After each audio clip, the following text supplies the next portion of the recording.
নমস্কার বন্ধুরা, আমি সুমি। আপনারা দেখছেন সুমির রান্নাঘর। আজ রান্না করব ব্রাহ্মণী শাক। ব্রাহ্মণী শাক খাওয়া কতটা উপকার আপনারা সকলেই জানেন। এই নিয়ে আর বেশি কথা বললাম না, চলুন তাহলে রান্নাটি শুরু করা যাক। চিংড়ি মাছ দিয়ে ব্রাহ্মণী শাকটি রান্না করব। আমার এই রেসিপিটি যদি আপনাদের ভালো লেগে থাকে চ্যানেলটিকে সাবস্ক্রাইব করে পাশে থাকবেন। চলুন তাহলে রেসিপিটি শুরু করা যাক। রান্নাটি করার জন্য প্রথমে একটি কড়াই বসিয়ে নিয়েছি। কড়াইটি গরম হয়ে গেছে, দিয়ে দিলাম সামান্য একটু তেল। আমি প্রথমেই কিছুটা চিংড়ি মাছ ভেজে নেব। আগে থেকেই নুন হলুদ মাখিয়ে রাখা চিংড়ি মাছটি দিয়ে একটু ভেজে নিচ্ছি।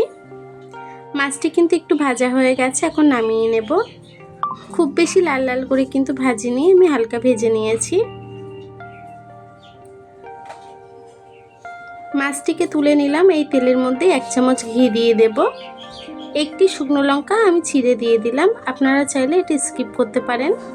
শুকনো লঙ্কাটাকে দিয়ে একটু নেড়ে চেড়ে আমি শাকটিকে দিয়ে দেব। শাকটিকে সুন্দর করে কেটে ধুয়ে নিয়েছিলাম। শাকটিকে দিয়ে একটু নেড়ে চেড়ে আমি আবারও শাক কিছুটা দিয়ে দেব। অল্প অল্প করে শাকটি অ্যাড করছি। পুরো শাকটিকেই দিয়ে দিয়েছি। আবারও নেড়ে চেড়ে কিছুক্ষণ রান্না করে নেব। একটু নেড়ে চেড়ে নিয়েছি, এখন দিয়ে দেবো স্বাদ মতো নুন, দিয়ে দেবো একটু হলুদ গুঁড়ো। নুন হলুদটাকে দিয়ে আবারও একটু নেড়ে ছেড়ে আমি ঢাকা দিয়ে কিছুক্ষণ রান্না করে নেব।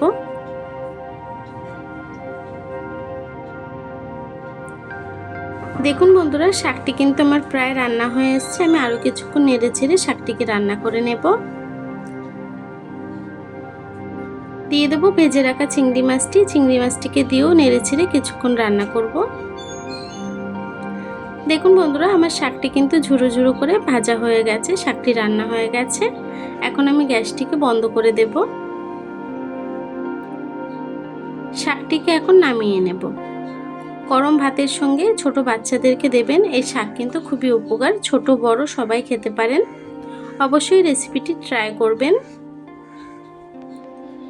দেখুন বন্ধুরা, আমার এই ছোট্ট রেসিপিটি হয়ে গেছে। আমার এই শাকের রেসিপিটি আপনাদের কেমন লেগেছে কমেন্ট বক্সে জানাবেন। রেসিপিটি ভালো লেগে থাকলে চ্যানেলটিকে সাবস্ক্রাইব করে পাশে থাকবেন। এতক্ষণ ধরে রেসিপিটি দেখার জন্য অসংখ্য ধন্যবাদ।